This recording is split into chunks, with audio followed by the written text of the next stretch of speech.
Nosotras vamos a presentar una serie de reflexiones que hemos tenido acerca de cómo hemos ido desarrollando un proyecto de investigación y la construcción de un objeto de estudio. Primero querría decir que esto surgió hace bastantes años, sí son ya varios años, y en aquel momento Olga estaba, aunque todavía sigue, pero estaba especializada en los estudios sobre el cuerpo, y yo ya llevaba un par de años viendo cuestiones sobre sociología del amor. Y entonces empezamos a platicar que sería interesante pues ver cómo estos dos temas se podrían entrelazar para hacer un estudio más complejo. Y la primera cuestión fue presentar un proyecto de investigación en donde se involucraron muchas más personas. Por ahí destaca Priscila Cedillo, Natalia Tenorio estuvo también, muchos estudiantes de sociología como becarios o como prestadores de servicio social. Y en ese momento nos dimos a la tarea de recopilar lo que se había escrito sobre amor y cuerpo en los últimos 20 años en aquel momento. Y lo que queríamos era pues encontrar la bibliografía que cruzara estos dos temas. Y lo primero que nos encontramos es que no había tal. De un conjunto de unos 2.500 artículos, había como 4 o 5 donde se abordaba de manera conjunta esta temática. Y de ahí salió la idea de, aunque en ese momento todavía no teníamos, digamos, el término, de hablar de un estudio del amor corporeizado. Y ahora que oía a Elsa, pues precisamente el intento del amor corporeizado es precisamente el intento de la construcción de un objeto de estudio que rompa con la dupla mente-cuerpo, ¿no? Con la idea del amor como idealización y que vea el amor como un fenómeno corpóreo donde intervienen por lo menos dos cuerpos. Y entonces, a la hora de ver, ¿puedes pasar la siguiente, por favor? De ver los estudios sobre el amor, lo que encontramos había 3 tipos de estudios. Un primer tipo de estudios que lo que hacía era observar las representaciones del amor. Es decir, cómo socialmente se ha construido el amor, cómo el amor es una cuestión social, histórica, que se va modificando con el tiempo, que prescribe cómo hay que amar, cómo hay que sentirse, quiénes pueden cortejar, cómo es el cortejo. Y bueno, se enfocaban en el amor contemporáneo, la forma que todavía sigue siendo como la hegemónica es el amor romántico, el amor heterosexual, entre jóvenes, para siempre, donde hay una relación de exclusividad y casi pertenencia, y por eso ponía yo ahí la imagen, porque dentro del imaginario del amor romántico, el que no tiene celos no está enamorado. ¿Por qué? Porque sí estamos pensando en una construcción ideal de que el amor supone pertenencia y exclusividad, entonces si yo no protejo con celos a mi patrimonio, pues entonces no estoy enamorado, ¿no? Ese era el mayor tipo de artículos que encontramos, pero también había otros que analizaban el amor como interacción. Entonces les pongo un ejemplo. Un francés hizo un estudio en un liceo, que hagan de cuenta una secundaria aquí en México, y entonces lo que hizo fue ver cómo era el mercado amoroso, es decir, cómo era que se emparejaban los muchachos. Aunque nunca menciona Bourdieu, en realidad debajo de su propuesta está totalmente Bourdieu, porque habla de capitales y cómo dentro del liceo se formó una idea de que era un capital. Y decía, bueno, lo más valorado el capital físico. Pero también estaba, por ejemplo, ser súper simpático. Si tú eres súper simpático y no estás tan guapo, bueno, pues tienes ahí chance de emparejarte con una súper guapa que es odiosa, ¿no? Y además, en esta cuestión de la interacción, del emparejamiento, también veía como los pares eran muy importantes para el sostenimiento de la relación, para el rompimiento de la relación y para la recuperación cuando se rompía la pareja. Entonces, ese era otro tipo de estudios que encontramos, pero tampoco eran muchos. Y el último tipo de estudios que encontramos era sobre la experiencia amorosa, es decir, estudios sobre cómo se sienten las personas que están enamorados, enamoradas en un momento histórico. Que les digo, también eran poquitos y más que nada el sentido de los artículos iba para decir por qué la gente quiere seguir teniendo esa experiencia. O sea, ¿qué tiene el amor que hace que la gente en esta sociedad contemporánea quiera tener la experiencia? Y no todos coinciden, pero sí hay como una homogeneidad en términos de que se interpreta al amor como algo que rompe con la cotidianidad, como un intento de regresar la religiosidad en un mundo no creyente, ¿no? Como algo que te conecta con algo que está más allá de lo mundano, ¿no? Y ahí había un tipo de interpretaciones al respecto. Entonces, nuestra primera reflexión al ver estos tres tipos de observación del amor era, ¿por qué están separados? ¿Por qué no pensar en generar un objeto de estudio que contemple estos tres? Y ahí hablamos de niveles. Estos tres niveles, estas tres maneras de observación. Entonces el intento era construir un objeto de estudio que hablara sobre el amor, pero que incorporara estos tres niveles. Otra de las cosas que nos dimos cuenta era que en los estudios sobre el amor, paradójicamente, aunque la relación amorosa supone eso, una relación por lo menos entre dos, aunque sea entre uno y mi muñeca inflable, pero son por lo menos dos, ¿no? O mi perro, ¿no? También hay ese tipo. Y entonces lo interesante era que los estudios eran respecto al individuo. ¿Qué le pasa al individuo? ¿Siente satisfacción el individuo en la pareja? ¿Cómo ve el individuo al otro? Y no sobre la relación como algo que se construye a partir de por lo menos dos y que supone vínculos y dependencias, vínculos emocionales y otro tipo de dependencias que van más allá de las individualidades. Y cómo no había estudios que hablaran de ese vínculo. Y ahí fue que recurrimos a Norbert Elias, su propuesta relacional, y su invitación a utilizar pronombres para el análisis, y el pronombre que nos quedaba era el de nosotros, bueno, nosotres, ¿no? Porque lo que nos permite también es hablar de que pueden ser dos hombres o dos mujeres, o pueden ser una relación poliamorosa, es decir, el nosotres nos permite no encasillar, por ejemplo, cuando hablamos de pareja, en el momento que hablamos de pareja pensamos en dos y casi siempre heterosexual, ¿no? Entonces eso también es como una herramienta analítica que desmarca como de un sesgo que puedan tener otras palabras. Y entonces, teniendo en cuenta estas dos cuestiones, lo que nos dimos a la tarea es de recuperar estos insumos que ya había, insumos analíticos y además de contenido en la sociología y que se expresaban en estos tres niveles. El primer insumo es lo que los sociólogos decimos, todo es una construcción social, ¿no? Bueno, el amor es una construcción social y entonces la pregunta sociológica es cuáles son las representaciones del amor de pareja. Esto que nos permitió preguntar a autores no en apariencia, sino autores que provienen de distintas vertientes teóricas que se pueden entrecruzar en su diagnóstico de esta pregunta, en su respuesta a esto, ¿no? Y el término que utilizamos, la categoría que utilizamos es el término de semántica de Luhmann.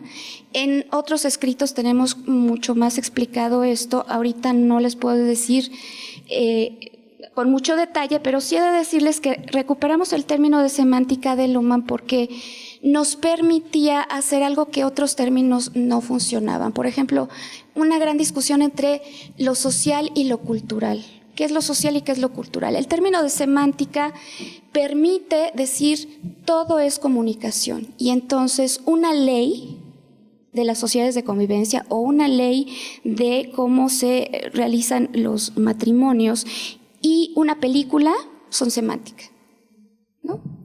Que si es cultural, que no sé, pero es semántica. ¿Y qué significa eso? Significa que es una imagen, una idea que tenemos socialmente de cómo tendrían que ser las relaciones amorosas.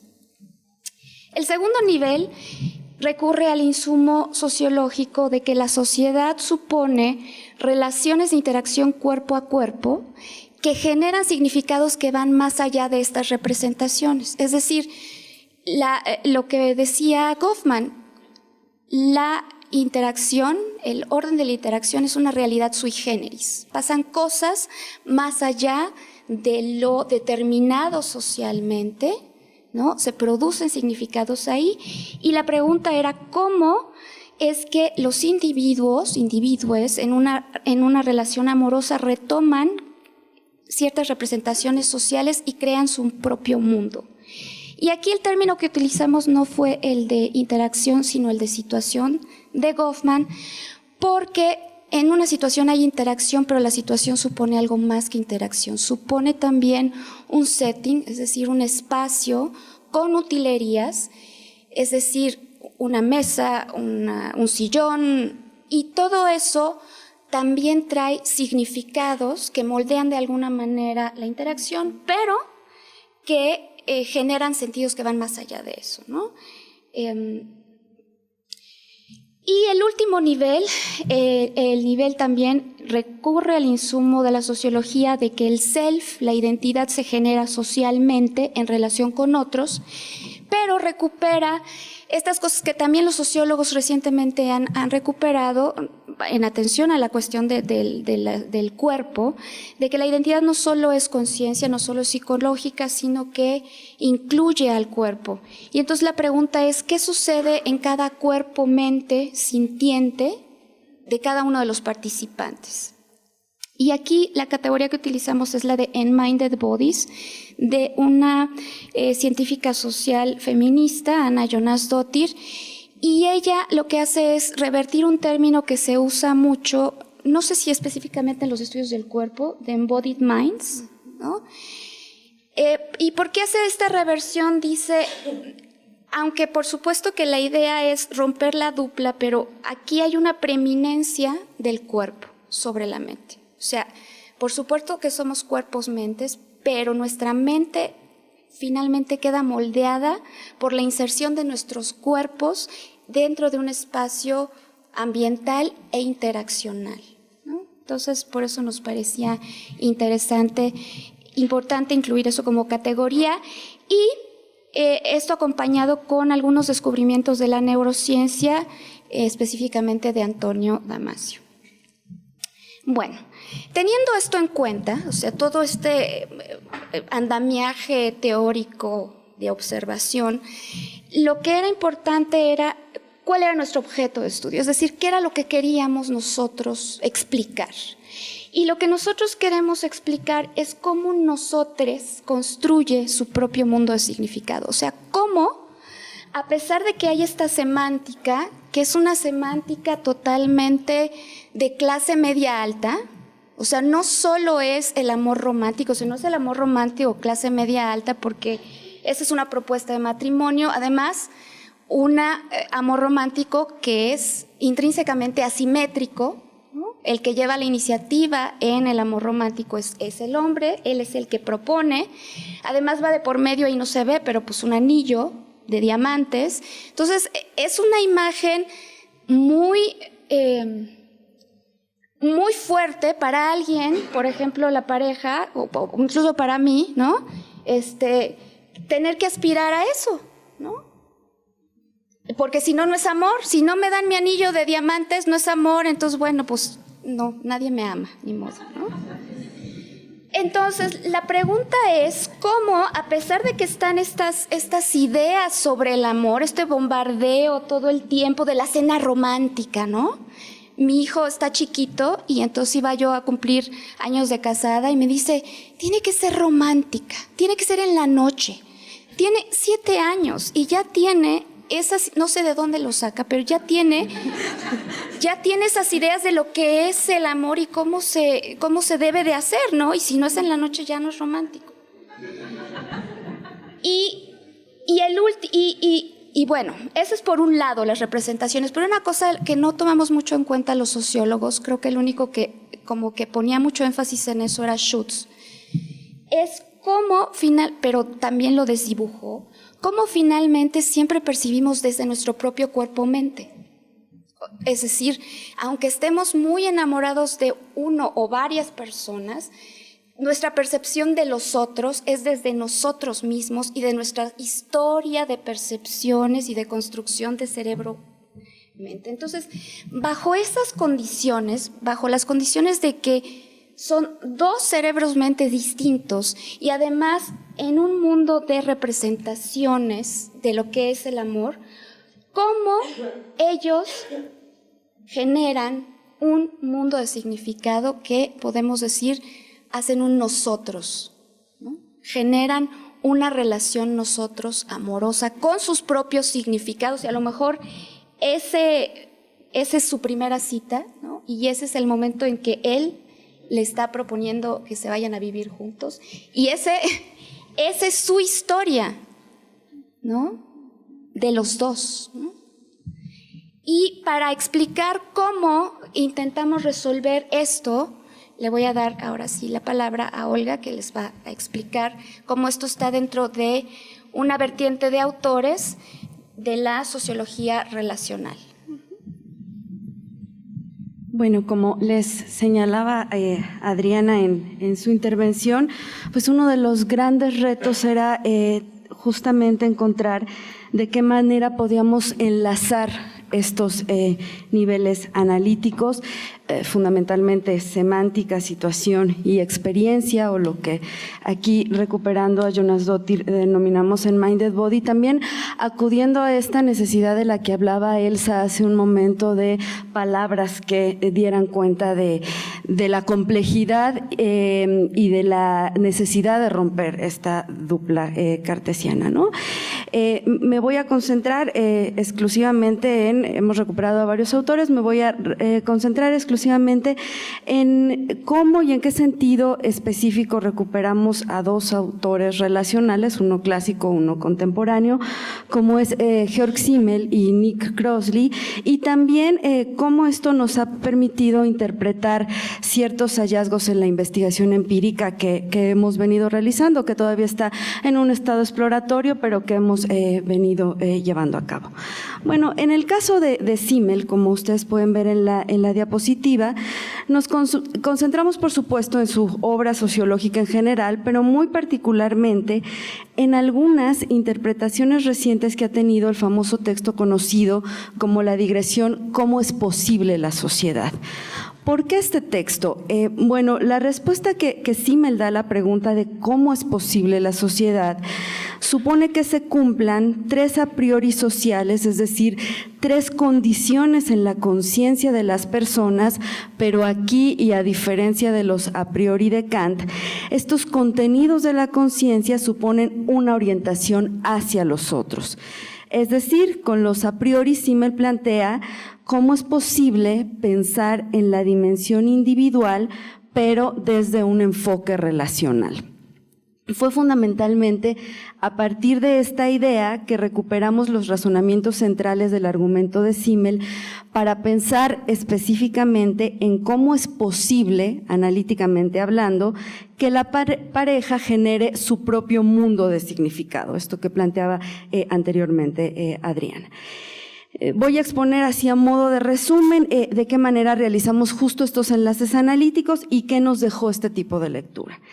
Para Simmel, así muy grosso modo, el primer a priori es la idea o imagen general que una persona se forma de otra. Es decir, Las personas construyen una idea generalizada, tanto de las otras personas como de sí mismas, a partir de los fragmentos de información que tienen al alcance. Esta idea, además de la trayectoria y el recorrido que ha tenido en diferentes perspectivas de la sociología, en sí misma, nos ha resultado muy útil en tanto nos permite plantear cómo, a pesar de la particularidad de una pareja y de cada uno de sus miembros, los integrantes de la pareja se orientan por una imagen generalizada de lo que en una sociedad determinada, en un tiempo histórico específico, significa pareja y de cómo las personas deben comportarse frente a esta.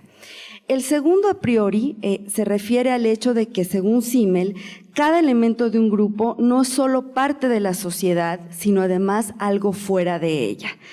Para la socióloga catalana Natalia Cantó Milà, este segundo a priori relaciona tanto la posición que ocupamos en tanto miembros de un grupo o varios grupos como la dimensión de la individualidad, y era aquí donde nos resultaba sumamente importante recuperar este segundo a priori. ¿Por qué? Siguiendo a Cantó Milà, ella señala que es importante este a priori, sobre todo en el caso de relaciones en las que la individualidad de los integrantes se convierte justamente en un punto central de las mismas, tales como las relaciones de pareja. En ese sentido, este a priori nos ha resultado significativo, puesto que la noción histórica de amor moderno exige o demanda la expectativa de que el otro posea características que lo hacen único e individual e inclusive en el momento del enamoramiento irreemplazable, ¿no? El tercer a priori se refiere a que para Simmel la sociedad es un producto de elementos desiguales, pero opera como si todos sus miembros estuviesen en una relación uniforme. Es decir, y aquí recuperamos nuevamente a Cantó Milà, a pesar de las muy variadas y diversas formas que existen de participar en una multiplicidad de roles sociales, las personas consideran que siempre existirá un lugar especial para ellas. Para la autora, este a priori se refiere justamente a esta posibilidad de encontrar un lugar especial en las relaciones. Y en el caso de una pareja, este a priori resulta fundamental, pues nos permite entender cómo, a pesar de que la forma de relación de una pareja está regulada institucionalmente, está fijada en la semántica, en las representaciones, y que esta regulación no depende de sus integrantes, los miembros de una pareja significan su relación como si ésta fuese la única y específica para ellos. Es decir, la digresión de Simmel nos ha permitido la elaboración del siguiente razonamiento. Primero, que los miembros de una pareja se orientan por una imagen generalizada, el primer a priori, a partir del significado histórico que tiene la noción de pareja.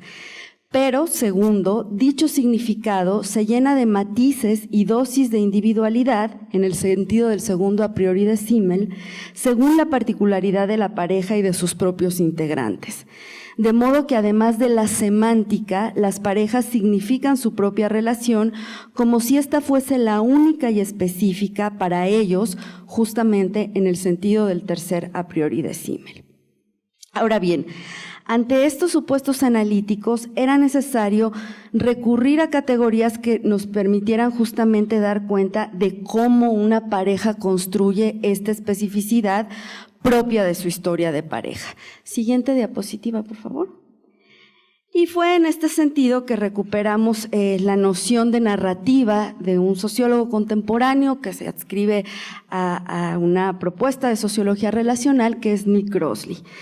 Sobre todo porque para este autor las narrativas son intersubjetivas no porque entremos en la cabeza del otro, sino porque se construyen entre las partes, incluso aunque las partes no estén de acuerdo, como las discusiones que puede tener una pareja sobre algún asunto cotidiano o significativo propio de su relación de pareja. Además, otro de los elementos que nos pareció sumamente útil para recuperar esta noción de narrativa de Crossley fue que este autor insiste en cómo las narrativas no solo son discursivas, sino también son corpóreo-emocionales.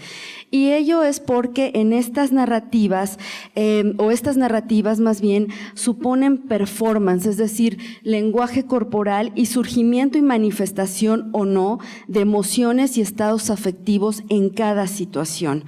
Para el caso de lo que nos interesa estudiar sociológicamente, este razonamiento resulta altamente significativo, puesto que una pareja es justamente en el día a día y concretamente en las interacciones cotidianas, en el cara a cara, siguiendo la tradición goffmaniana, donde va construyendo estas narrativas corpóreo-emocionales de sucesos, situaciones, dilemas o conflictos que construyen justamente este mundo significativo, sus propias narrativas, ¿no?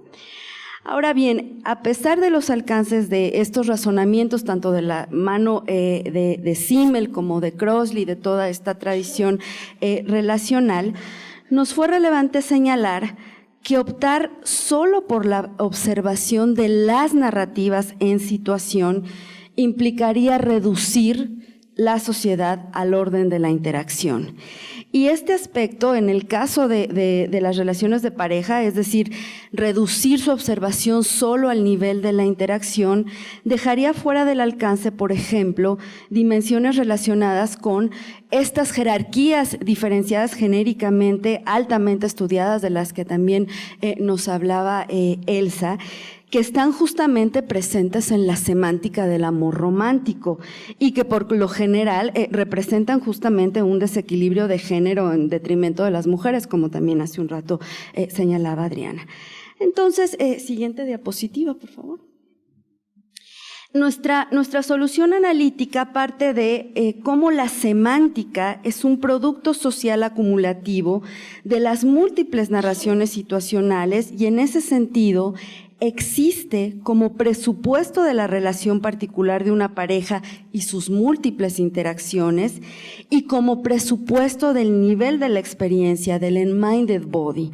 Esto es, los sentidos y significados creados en la situación, es decir, las narrativas de una pareja, utilizan en mayor o menor medida los significados preexistentes de la semántica a partir de la particularidad tanto de cada integrante como de la especificidad de la relación misma. De igual manera, la significación que los integrantes de la pareja le atribuyen a aquello que sienten al estar en relación, aunque no siempre está del todo determinado por la semántica, esta sí da la pauta para nombrar aquello que se siente, es decir, se requiere de la semántica para que eso que se vive a nivel de la experiencia pueda ser expresado. El razonamiento anterior va de la mano de los datos que hemos hallado en campo, que nos han llevado a apreciar cómo, a pesar de que esta noción de amor romántico se ha complejizado, sigue siendo la base discursiva de nuestra época. Es decir, como la ponencia que nos antecedió, prevalecen modelos tradicionales propios del amor romántico. Por ejemplo, en algunos hallazgos de la investigación empírica que hemos realizado, ¿aquí está?, encontramos cómo los significados atribuidos al cuerpo del amante se nutren de la semántica del amor romántico, donde predominan justamente estas representaciones del cuerpo genéricamente diferenciadas. Así, por ejemplo, hemos constatado cómo las expectativas culturales que se asocian a la feminidad y la masculinidad atraviesan esto que toda una gama de sociólogos de los sentidos han denominado normas olfativas.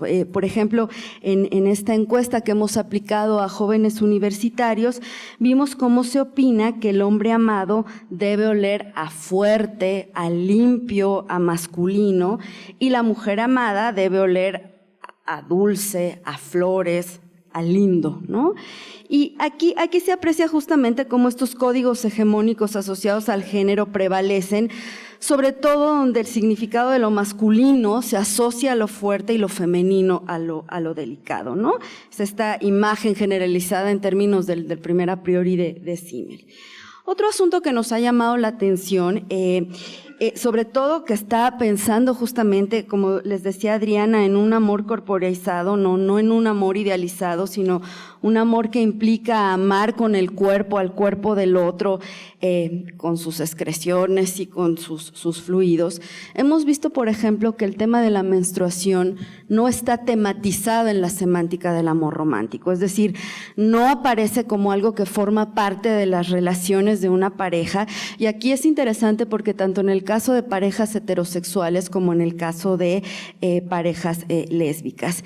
Y particularmente en el caso de las mujeres encuestadas, por ejemplo, la menstruación se asocia a estados emocionales como la vergüenza, el desagrado, incluso el asco del propio cuerpo, es decir, está asociada con estas representaciones del cuerpo femenino, ¿no? Como una carga estigmatizante.